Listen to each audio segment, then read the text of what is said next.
now, the combination is with Smart Omega. Right on our screens, Keller and Ryzen quickly taking the purple out faster, and the priority of also the orange out onto Keller.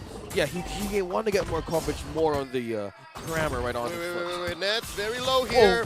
Down to a tenth of his health, and Rapido to the rescue. Doesn't have quite the kit to heal him up yet. Close call.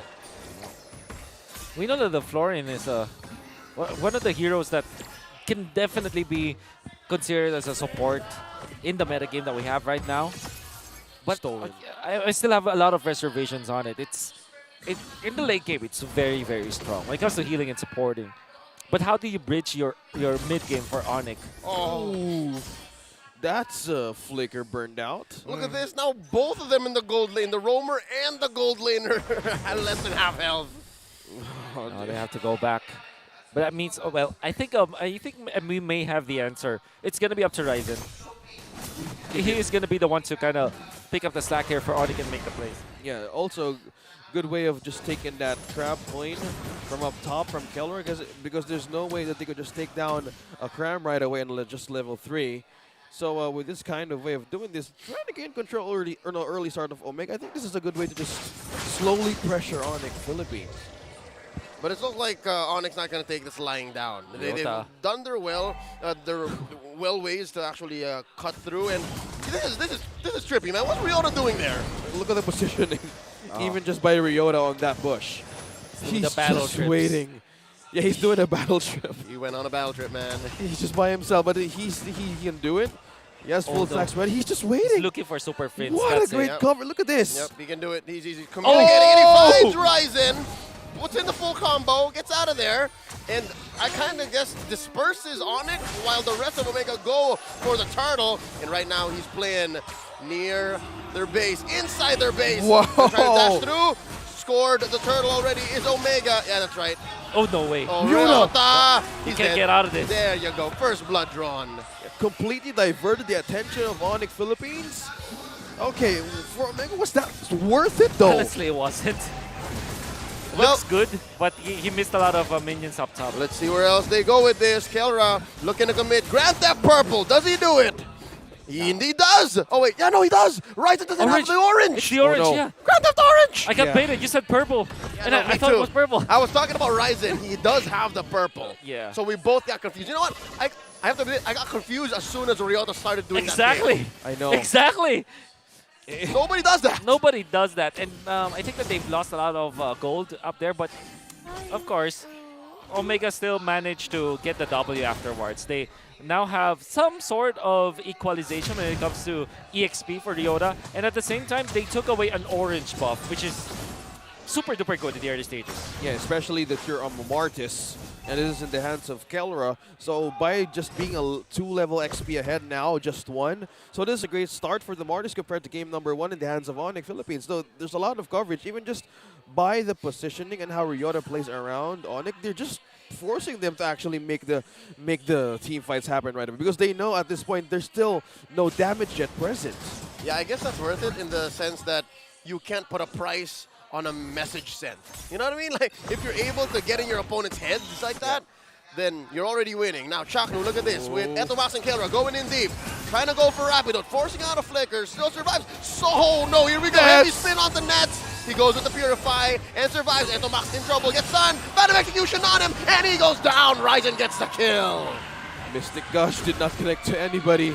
But Ryota looking for a way to take Cram as well. But Etomax with the fall. Okay, completely Onic Philippines getting a good amount of response there from Smart Omega. Chakno and Joke combining here. Unfortunately, no heavy spin for the turtle take, and there's the entire army from Onic going into the turtle. Yep. Should be theirs. Clean take here by Ryzen with the help of, well, literally, as you said, everybody, as they score the second turtle of the game. All this while, the general, the leader of the Atoy army, goes ahead and chunks away at the gold shield up top. Yeah, still not missing a wave. Probably building more of the items as well as the lanes and coverage on EXP. This is the factor of Onic Philippines has, because they can respond right away, and with a blessing of Rapido's heal, I think the item build's completely doing a benefit right now for Onic Philippines in this game. And we can see that the Quantum Charge Paquito is played so differently from a typical like burst you kind of Paquito. Quantum Charge Paquito owns the map. Real estate is king for this Paquito, and so far that is what we see from Ryota. Dare I say though, when they did try for the split pushing Paquito by Ryota, and they weren't the only teams that tried it, both occasions that lost. So when you are playing the Paquito, you want to be active, but at the same time you want to have a lot of impact. Yep. Okay, used the ultimate too early at Max using the Primal Wrath right against Cram. Probably saw an opening, but that was a safe distance from Onic to even maintain. They felt there was 3 coming in from that bush. Yep, down bottom though, it's Chaknu versus Nets and Rapidut. And the shoe's on the other foot this time around. It's Omega who's getting scrambled. Omega can't make any confident plays. Forcing out a heavy spin from Chaknu. I think he smells it. He knows that Prince is up here. And Tomac spots him. Ooh, forcing out a flicker from Prince. With that, Onic Philippines got a push down bottom and a turret out of Omega. So That's the Ryzen factor as well, going for the push. Very nice force out on the heavy spin actually for Chak instead of Onic. And to just think that they just maintaining control over this river, probably a good setup as well for the turtle that they can actually take against Smart Omega. But one thing also to consider is how will they even hold their backline with Ryota? I think Chaknu right now is just completely struggling with the threat of the sustain of Rapidut as well as Super Prince. Yeah, no, the question is, will Ryota even try anymore? We haven't really seen Ryota go cut that deep in the past 5 minutes. I think he's learned his lesson. Yeah. He's not overcommitting. Okay, so a total reset coming in from this minute, and this is just Smart Omega just gaining amount of coverage against Onic Philippines. Not getting near though. Yep, it's the trade. The side of Onic. They want to secure the top lane. Oh, Cram still looking to survive. Primal Wrath on out of here. Kelra scores a turtle. And all this while, Ness was just doing some work. Taking turrets, taking names, making gold. And it's going to be too late. They're not going to be able to save this tier 2 up top. Yep. Wow. Classic Nets build. They are completely bending the minds of Smart Omega. Yup, they really let go of that objective. But one thing also, this is just a Bruno he's loose all around the map. And no turrets taken from Onic. They have completely have their magic cards correctly for this one. Gonna be good for Onic for sure. Now they have 1,000 gold lead just by pushing up turrets and owning more part of the map. And I would credit this to the fact that they have always been making it difficult for Chaknu to actually land the ultimate. There's no death on Chaknu right now, but at the same time, he's not given the impactful heavy spins. Yeah. It's the story of game 1, is it not? Wait, Super Prince in trouble. Mystic Gush coming in from Endomax. Misses with the recalibration. Forcing out a flicker. Here comes the re-engage. Onic looking for some. Kelra dances on through. Oh, the decimation takes down one from Ryota. Kelra! Knockouts punch. And now, Kelra doesn't find anyone. Heavy spin finally onto Ryzen. And one more. Doesn't get the ult off. Big J unable to find a big kill. And here we go. Cram gonna be up next.